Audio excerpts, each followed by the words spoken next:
Just about 1 year ago, it was announced that southwestern Indiana had been awarded a $50 million READI grant. The READI grant, or Regional Economic and Acceleration Development Initiative, is geared towards creating a more livable region that attracts and retains a workforce for the future growth in our area.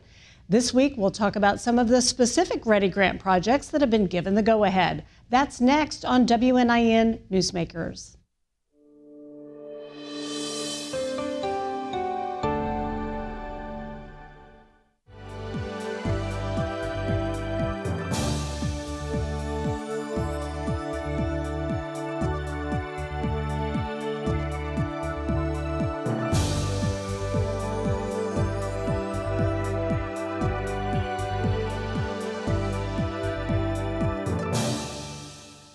As some of the projects outlined in the READI grant application move forward, the region looks to create infrastructure that provides housing for workers and business-friendly development to create jobs for those workers. The goal? To increase the region's population and overall growth. The Southwest Indiana Regional Development Authority recently announced $14.6 million to go to 5 recipients. In Warwick County, $5 million was allocated toward a new 23,000 square foot sports complex to attract traveling sports teams and perhaps college-level teams with things like pickleball, volleyball, basketball courts, and more. E is for Everyone was given funds to expand their branding campaign, and 2 recipients are located in Gibson County, one being a new YMCA in Princeton, partially funded by Toyota, and also the District, a workforce housing project with over 140 units. Well, speaking of housing projects, Kelly Kors, Executive Director of the Evansville's Department of Metropolitan Development, joins us now to talk about a newly announced housing project on the west side of Evansville, the Cargus Loft project, and it would turn an old furniture factory into offices and apartments. So thanks so much for being with me. Thanks for having me. So tell us more about this project. How did it come about? What's the goal? Give us the lowdown. Well, John Anderson, who owns Anderson Partners Incorporated, he's the gentleman who redid the 1913 YMCA downtown into 62 affordable low-income apartment units. His specialty in Indiana is converting old commercial educational spaces, old schools, old factories into housing. And so he was about halfway finished with the Central Loft project, and he called and said, asked me if I knew a lot about the old Cargus plant. Now, I know historical information that, when it was built and all of that, and it closed about a decade ago.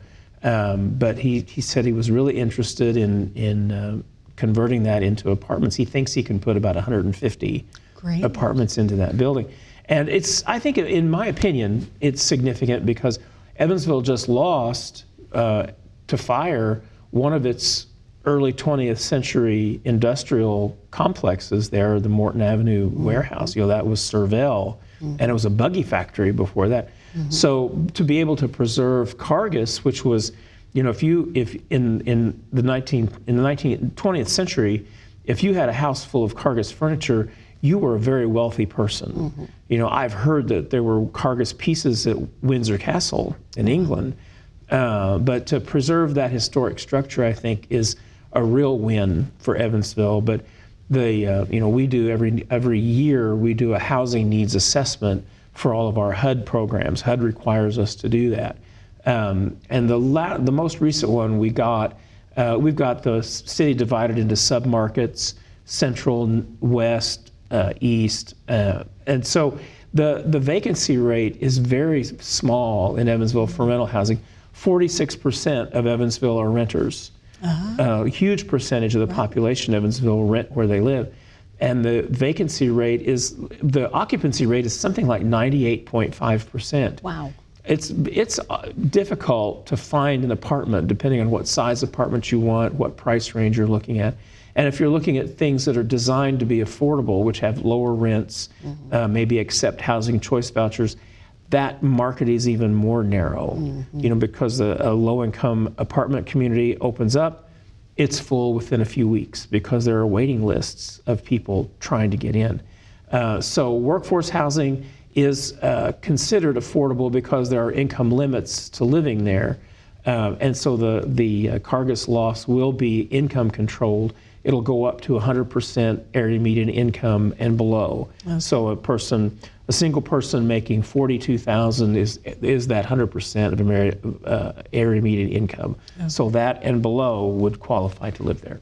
So I guess there was a meeting Tuesday about this project. What did we learn from that? How is this progressing now? Well, the project is going to, assuming it gets done, because it's still in its infancy, you know, but the Redevelopment Commission approved an economic development agreement with Anderson Partners, and the concept is similar to what we did at the Forge, where you take a piece of property and you declare it a tax increment finance district, and then you develop your new project there.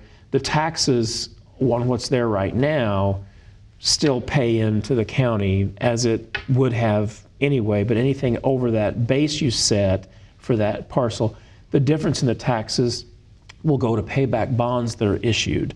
So we're looking at somewhere around, I think, $5 to $6 million in bonds that the developer will purchase and sell himself so that they're not a burden on taxpayers.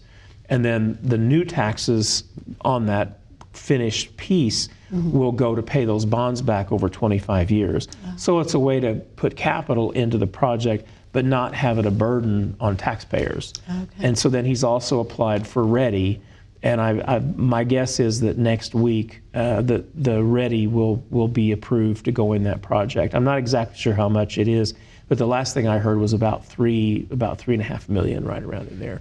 So it's a total $30 million project, 150 living units, and that's just two of the pieces of his capital stack that he's raising to do that project. Wow.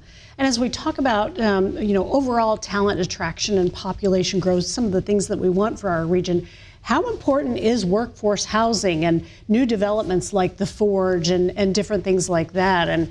And how do we keep that moving forward? Well, I think, like I just said, that 46% of the city's population rent where they live. And in many cases, that there are renters by choice. There are people who don't want to own property. But I think in the terms of workforce housing, you have a family that, a couple may have only been married a couple years. They move into workforce housing as rental, where they can put aside money to buy a home. And then later they move out of that rental into a home buyer situation. And that's really what you want to encourage. You want to encourage new home ownership in your community because it builds wealth. Right. And so that's the idea of someone who starts their career, starts their job, can live in workforce housing for a while, accumulate money. They want to start a family, then they go into a home buyer situation, maybe a small home, and then move up to a bigger home. And I did that, and then moved back into an apartment after several years. Right, so there's a whole cycle there. But the idea is to create spaces where people who are starting out a career can afford to live.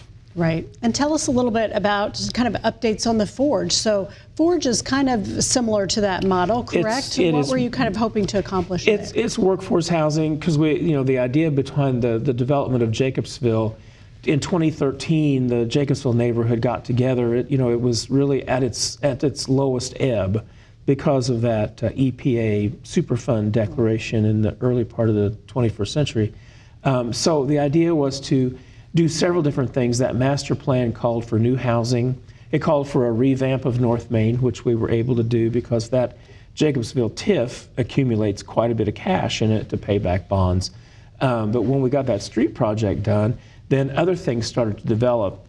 Partnership for Affordable Housing out of Indianapolis acquired that empty supermarket that was there, the empty IGA, raised that, built the 4 buildings that you see now, and just made the announcement earlier that we believe that they're signing a contract with DG Market to open a grocery in that building. And so as time has gone on, we've cleared, the land bank cleared about 200 blighted properties out of the neighborhoods. Habitat has built many new homes in the area. You've got new rental housing, and then Baker Flats, I think in the first week of December, they'll break ground on Baker Flats, which is another 51-unit, 4-story building across Illinois from the Forge. So there are a lot of things happening in that area of town to not only stabilize property values, to get new home ownership, but to repopulate, because the population of that area was really cut in half in the early part of the 21st century. So we're poised to get started on a new master plan for the Jacobsville area, which I hope will take them into the next decade of development in that area. So, and is the intent kind of Berry right there and Deaconess right there, that maybe new employees to that would rent in the Forge? Right. Well, that was the concept of part of the Forge project. Not only that, but people who lived in the neighborhood, because they do have some reserve for low income. So people who were in substandard housing could move into those units at the Forge. But then also in the workforce component, people who were working at Berry, at Centerpoint, at Deaconess, looking for living spaces closer to where they work, similar to what happened 100 years ago when a factory would open and then build little houses, little shotgun houses nearby, so that their workforce could just walk to work and walk home. That was a sort of a 19th century concept, but you want an area where you can live, work, and play all in the same space. Terrific. So give us a picture of what housing looks like overall in our area. You've mentioned, some of the dearth of affordable housing or rental spaces. How does the overall housing picture look, and what are we thinking for the future? Well, unfortunately, the cost of construction has gone up so much in just since the pandemic. So there's been a chilling effect on I think some new construction, but I think that as you get developers like Anderson Partners that are able to raise capital to do projects like the Cargus project, I think you'll find that there are ways to increase the housing stock without being a burden on taxpayers. So we're continuing to do the land banking, where we eliminate the worst of the worst, the blighted properties. We accumulate those lots and then sell them to, like, Memorial Community Development Corporation, building 3 homes, 2 on Covert, 1 on Powell. Memorial has had their 50 homes project, working on that for the last 6 or 7 years. And so hopefully that project will add some more home buyer opportunities in the center city. You've had Hope just added 60 living units in the TP and Goosetown neighborhood last year. They 5 houses, 6 houses, 5 duplexes, and a 30-unit apartment building were all built in TP Park. So I think there are good things on the horizon. It's just being creative and finding the right avenue and the right developer that can develop those capital stacks. All right, Kelly. Thank you so much for your time. We appreciate all your information. Well, you're more than welcome.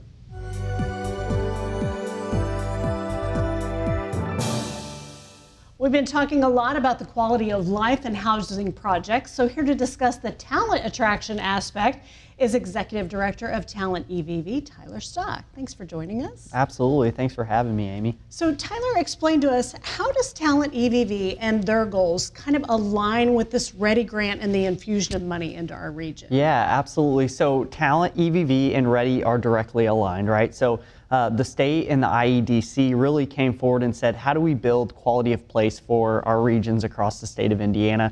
And thankfully, our region, Southwestern Indiana, was already ahead in that space. So we started what was Talent 2025 back in 2018 and really designed an approach and a program to catalyze regional transformation.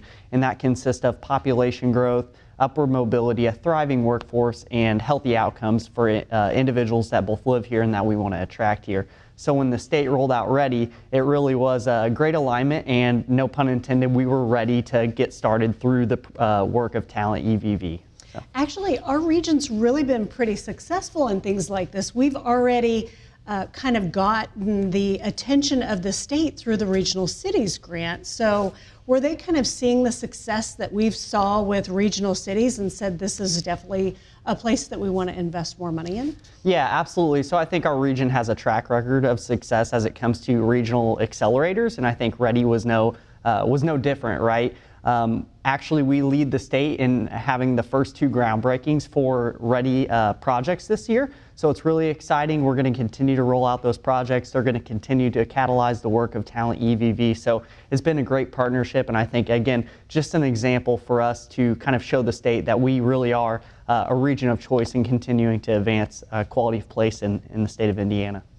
Well, and quality of place means a lot of different things to a lot of different people, right? So let's talk a little bit about how we would loosely define quality of place, and beyond that, how talent attraction kind of plays into that.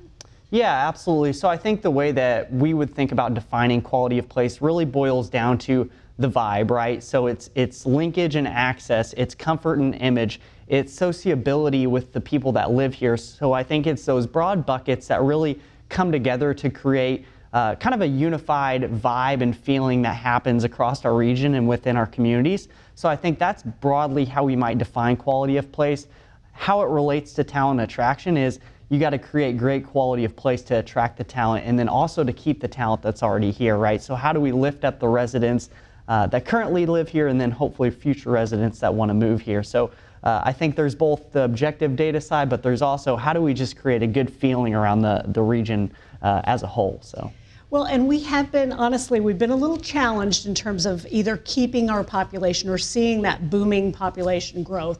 So what are some of the things that Talent EVV and some of the partners are doing in order to promote population growth, and why is it important that we see our population grow? Yeah, so I think there's a lot of things that we could talk about in that space. I think the few things that come to mind to me are first, the 7 universities that we have across the footprint of this region, right? How do we really retain the students that are graduating from post-secondary? How do we make sure that there are job options and occupations and thriving places to live for those students to stay and then be retained in this community? So I think that's one aspect of it. I think another aspect is how do we create thriving communities for the residents that live here? So how do we increase the average wages? How do we provide more high skill and high wage occupations for those residents?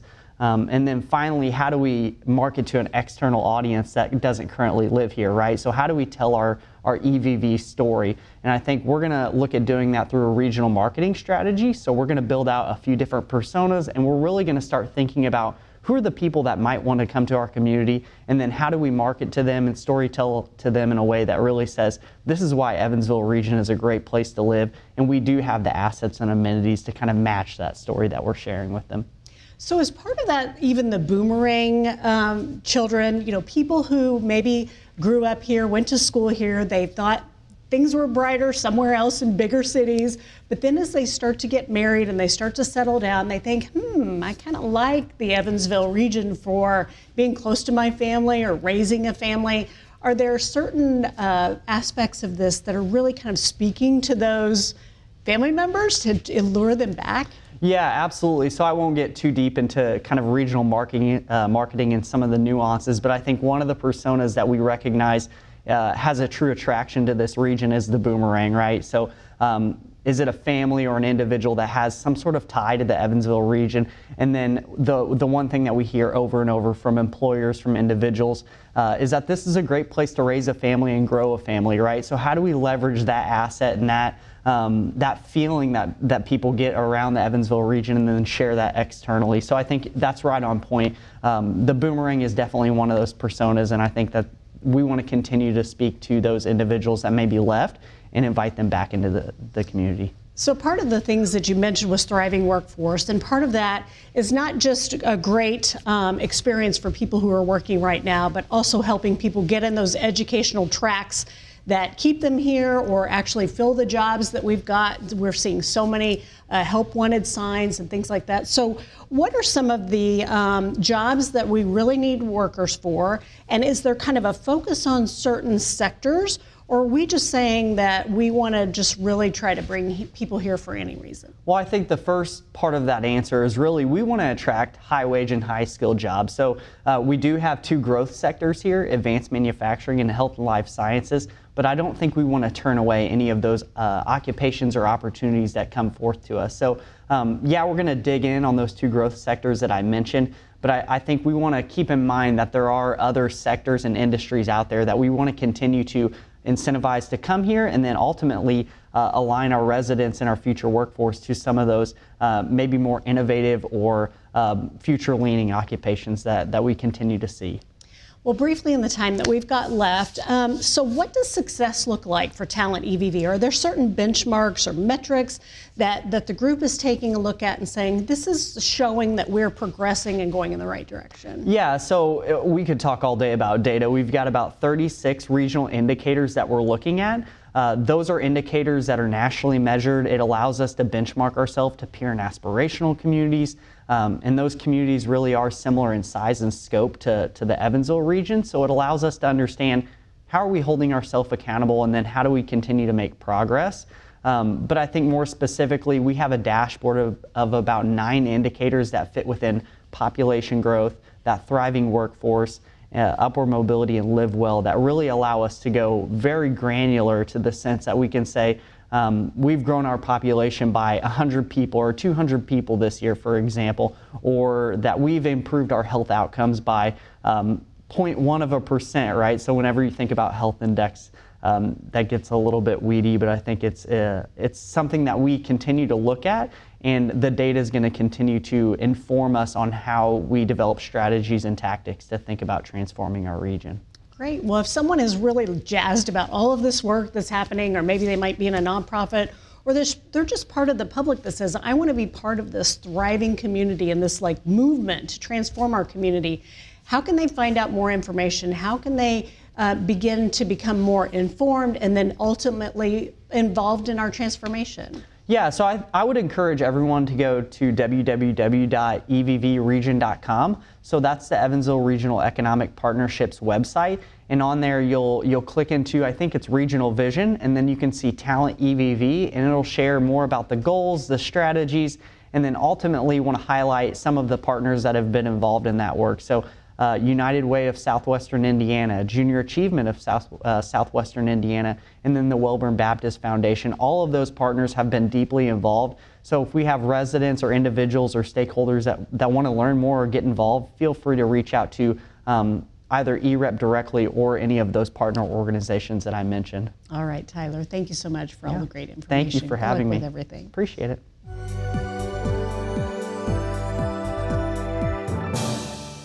Well, thanks to all of our guests for joining us to talk about the READI grant projects that are moving forward. We'll be taking a few weeks off and be back in early December when special guests Shively and Shoulders will share their post-election 2022 analysis. Thanks for watching WNIN Newsmakers.